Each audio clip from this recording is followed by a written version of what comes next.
This vessel I started about a year ago, but it's sort of a stop-start, very rough, because this is the early stages of constructing a hull, which I think what we can do, we can come back to another sequence of that in the future. This particular hull is 1 in 100 scale, so it'll be the same scale as my other large models, but it's quite a small model. The ship itself was a small ship. The original name of the ship was Willem Ruys, which was built by the Dutch in 1938. It survived the Second World War on its building blocks. The Nazis couldn't get to it at all. And after the Second World War, it was one of the first ships that the Dutch launched in 1946.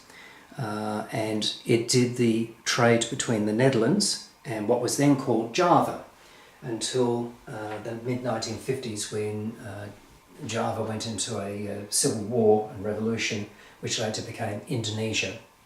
So the result was the Dutch had to get out of the Indonesia at that stage. So what to do with this ship? Like, for example, the other Dutch liners that used to travel between the Netherlands and Java, the result was that they had to decide how to keep the shipping companies going, keep the ships, or do they sell it all off? Result was keep the ships, kept going. They brought a lot of the Dutch immigrants out on this particular ship, and the Orange, there was another one. Those two came out to Australia, bringing a lot of the Dutch migrants in the 1950s, early 60s.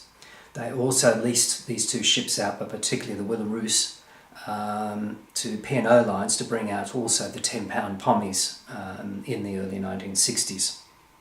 But because it was owned by the Royal Dutch family, being the Royal Dutch Lines, and also the Royal Dutch family, and still do to this day, own Royal Dutch Shell Oil Company.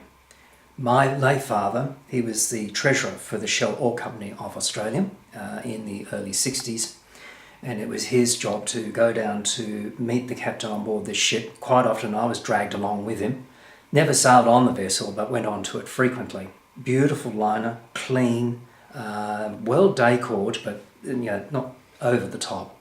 And the Dutch sailors, they were always very good to me, being a young boy at that time, probably about 7 years old. Whilst my father was settling the accounts with the captain, because the bunker oil fuel that was brought up from Geelong Oil Refinery, and in those days it was brought up by bunker barge, as they called it, up the bay, because there was still no pipeline in the late 50s, early 60s at that stage. It would moor against the side of the ship, pump the fuel into the ship, which would take several hours. And as my father would settle the accounts, I was then entertained for the afternoon by one of the officers, where I'd be taken literally from the bottom of the ship to the very top of the ship, literally, and shown around the ship. And once my father had sorted out all the details, we then went ashore. The ship would leave, and my father would go back to the Shell head office, which used to be on the corner of Burke and William Street in Melbourne, and he would then go on the old-fashioned telex system and telex all the details back to Shell head office Hague, which looks after the refinery side, as opposed to Shell head office London, which looked after the marketing worldwide, and also looked after Shell refinery and marketing for Australia and New Zealand as a separate entity. And then it was up to the Dutch headquarters and the Royal Dutch family to decide who pays the bill, because the Royal Dutch Lines were struggling to just survive. But she was a beautiful little ship. Eventually she was sold off in the early 60s, went over to the Lauro Italian lines, and she was named the Achille Lauro, which was the blue cruise ship that travelled around the world for many years.